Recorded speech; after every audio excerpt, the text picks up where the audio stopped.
Welcome back to Holding the Room. If you're new here, I'm Melissa Sierra. I split my time between two worlds that most people assume don't have overlap. During the day, I lead business intelligence inside one of the largest media organizations in the country. Outside that, I coach executives, founders, and high performing professionals who are trying to build careers that don't depend on luck, politics, or perfect timing. And lately, almost every conversation I've been having shares one theme: layoffs. Not because these people suddenly became less talented, not because they stopped working hard, because entire industries are changing faster than organizational structures can actually keep up. AI is changing hiring, budgets are changing, leadership priorities are also changing. Entire departments are disappearing almost overnight. And while everyone is talking about resumes, networking tips, and interview tips, I think we're missing the real story because a layoff doesn't just eliminate your paycheck, it disrupts the entire system that used to create opportunity for you. Here's the uncomfortable truth. And this is the part most people miss. Layoffs are not just career interruptions anymore. They are stress tests for whether your professional reputation can survive outside the institution that once validated it. If your world collapsed the moment your company logo disappeared from your email signature, your LinkedIn profile, or your business card, there's a good chance you were borrowing an identity instead of building one. That isn't criticism, and it's what organizations naturally encourage. Your title becomes your identity, your calendar becomes your purpose, your company becomes your credibility until one day it doesn't. The professionals who will thrive in this new market are not the ones with the prettiest resumes. They are the ones who have built portable trust, portable visibility, and portable demand. Today, I want to discuss how the opportunity framework helps you future proof your career, not because it's going to help you find your next job, because I want to help you build something much more valuable, an opportunity engine that makes you less dependent on any single employer ever again. If you're serious about rebuilding your career, don't just listen to this episode. I want you to grab a notebook. We're going to build your flywheel together. So let's get into it. Stage one: resetting your identity. The first question I ask every executive after a layoff is deceptively simple: who are you without the company logo? Most people answer with another title. I was a VP. I was an engineering manager. I was a product leader. But notice what's happening. Every answer starts with what someone gave them, not what they created. One coaching conversation comes to mind. An executive told me, I don't even know how to introduce myself anymore. And that sentence has stayed with me because what they were really saying was, I no longer know how to measure my value. And that's identity fatigue. When your professional identity becomes so intertwined with your employer that losing one feels like both. But here's the belief I want you to challenge. This is why a layoff can feel so disorienting, even when you intellectually know you're talented. You're not only grieving the job, you're grieving the mirror the organization handed you every day. Your job was never your value, it was one expression of your value. If I took away your title, would people still seek your perspective? Would people still trust your judgment? Would people still ask for your advice? If the answer is yes, your value is still intact. Now, here's an exercise I'd encourage you to do today. Open a blank document. Don't look at your resume. Don't look at LinkedIn. Write down 10 things you consistently did that nobody even assigned to you. Maybe you connected teams that didn't communicate. Maybe you simplified complexity. Maybe you calmed stakeholders during difficult moments. Maybe you saw patterns that other people missed. Those are not job responsibilities. Those are your unique capabilities. We're moving from a title economy to a capability economy. Titles still matter, but they're becoming shorthand. Capabilities are the proof. They show what you can repeatedly create when the environment is messy, ambiguous, and constantly changing. Companies hire responsibilities, but markets reward capabilities. And that distinction changes everything. So the first exercise is going to be called the Capability Audit. Now, don't just listen. I want you to build this with me and pause the video or the audio if you need to. Go find your last 2 or 3 performance reviews. Again, not your resume, not your LinkedIn, your actual performance reviews. But I want you to read them differently. Forget about the rating. Forget whether you exceeded expectations. Look for the language people repeatedly used to describe you. Maybe they wrote, Melissa's dependable. That's nice. That's not a capability. Keep reading. Maybe another manager wrote, whenever a high profile client engagement starts to fall apart, she's the person we trust to stabilize it. All right, now we're getting somewhere. Or maybe she consistently gets cross functional teams aligned when priorities conflict. Or she translates technical complexity into executive decisions. None of those are skills, they're capabilities. And there's a huge difference. A skill is something you know. A capability is something people trust you repeatedly to produce. Companies don't remember that you know Python. They remember that you rescued 3 failing implementations. They don't remember your certification. They remember that you kept the organization moving during uncertainty. When I coach executives, this is one of the biggest breakthroughs we have together because they stop introducing themselves as employees and they start introducing themselves as problem solvers. That's identity. And that's what survives every layoff. Stage 2, repositioning your value. The biggest mistake I see after layoffs is people trying to recreate the exact same identity they've just lost. Former director at, former VP at, former head of, former. You're introducing yourself through a story that's already over. Instead, I want you to start answering a different question. What problems do I solve? Because organizations don't buy resumes, they buy outcomes. Imagine introducing yourself like this: I help organizations simplify technical complexity into executive decisions. I help engineering teams rebuild trust after organizational change. I help marketing organizations turn disconnected data into commercial growth. Notice how different that feels and sounds. Titles describe where you worked. Problems describe why someone should call you. The goal that you're after isn't another title. It's becoming recognizable for solving something important, which brings me to our next exercise. We need to find something I call your problem market fit. This is a difference between being impressive and being relevant. Impressive is about your past credentials. Relevant is about the current pain someone is willing to invest in solving. Because your capabilities only become valuable when they intersect with problems organizations are actively trying to solve. Here's a mistake I see every day. Someone updates LinkedIn to say, experienced engineering leader. Great. Experience doing what? Instead, spend 30 minutes researching companies you admire. Read their earning reports, read their CEO letters, read recent interviews, look at your industry news. Ask yourself, what are the 3 biggest headwinds this company keeps talking about?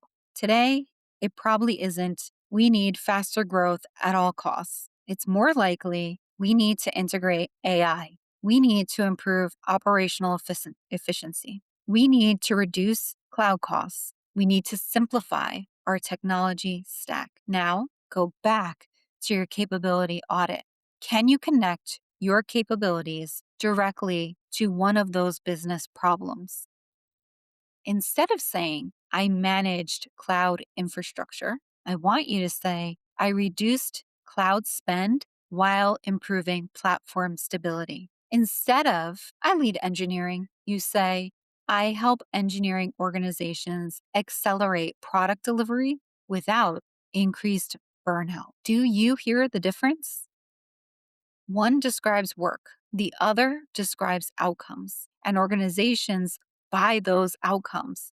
Always. Stage 3, rebuild your signal. Now we reach the stage where most people tend to disappear. And I understand why. Shame, embarrassment, exhaustion. I've seen incredibly accomplished leaders go completely silent online after losing their jobs. No posts, no comments, no conversations, because they're waiting until they have good news. But here's the problem: silence creates uncertainty.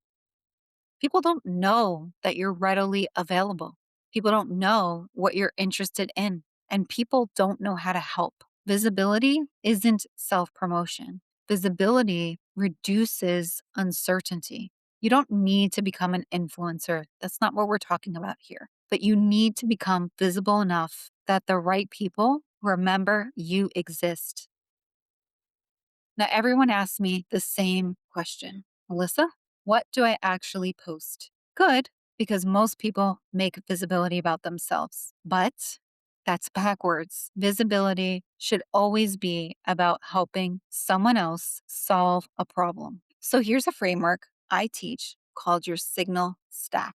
I want you to think of LinkedIn like an investment portfolio. 70% of what you publish should teach. I want you to share lessons, share frameworks, share observations. Importantly, share mistakes you've learned from. 20% should curate. Don't just repost AI news. Explain what that news means. Tell product managers why it matters. Tell marketers what changes. Tell executives what decisions they'll need to make. Focus on becoming an interpreter. The final 10%, that's where you become real human. Talk about uncertainty. Talk about rebuilding. Talk about what you're learning after the layoff. I want you to notice what isn't in here. I'm looking for work every single day. Your profile shouldn't become a digital help wanted sign. It should become living proof of how you think. Eventually, people stop seeing you as someone looking for a job. They begin seeing you as someone they like on their team. Stage 4, create access. Here's another belief that deserves to disappear entirely. My next opportunity will come from applying online. Maybe, but probably not. Most leadership roles are discussed long before they're posted, which means your goal isn't applications, it's proximity. Who already trusts you? Now, let's build something practical together. And I call it your proximity map.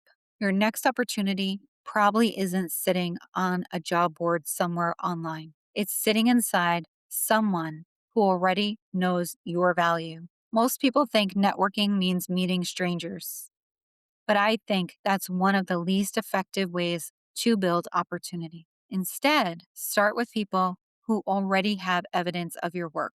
I want you to identify 5 groups. The first, alum, someone who left your company a year or two before you. They already know your reputation. Second, your vendors. Think about every consulting firm, SaaS company, agency that you supported with your team. They didn't just see you as an employee, they saw how you made decisions. Third, former peers, especially people who have moved to competitors or adjacent companies. Fourth, connectors, not recruiters necessarily. People everyone seems to know, the ones that are constantly making introductions. Finally, adjacent leaders, people outside your department who benefited from your work. Could be operations, finance, marketing, legal, whoever experienced your impact. Now, here's the important part: do not message them and ask if they're hiring. Instead, I want you to say, I've been thinking a lot about where our industry is headed, and I love your perspective on what you're seeing. Curiosity creates conversation. Neediness creates pressure. One opens doors, the other often closes it. Stage 5, activate opportunity. All right, here's another shift. You're no longer interviewing, you're diagnosing. Imagine you're a consultant walking into the organization for the first time. You wouldn't begin by talking about yourself. You'd begin by understanding the business. So the next time you're having coffee with someone, I want you to try asking questions like these. If your team could move 20% faster, what's the first bottleneck would you remove? What's one project everyone knows needs to happen, but nobody has the bandwidth to lead? As you think about the next 12 months, what's the talent gap that worries you the most? Now, notice what happens. You're no longer discussing your employment, you're discussing their future. And that's executive conversation. And something fascinating happens. Sometimes they answer the question and then they stop. They look at you and they say, you know, that's actually exactly the kind of thing we need help with. And that's how consulting engagements start. That's how advisory roles appear. And that is how hidden opportunities become visible. Not because you asked for a job, because you uncovered a problem before anyone wrote the specific job description. There is a phase of the layoff journey that no one talks about.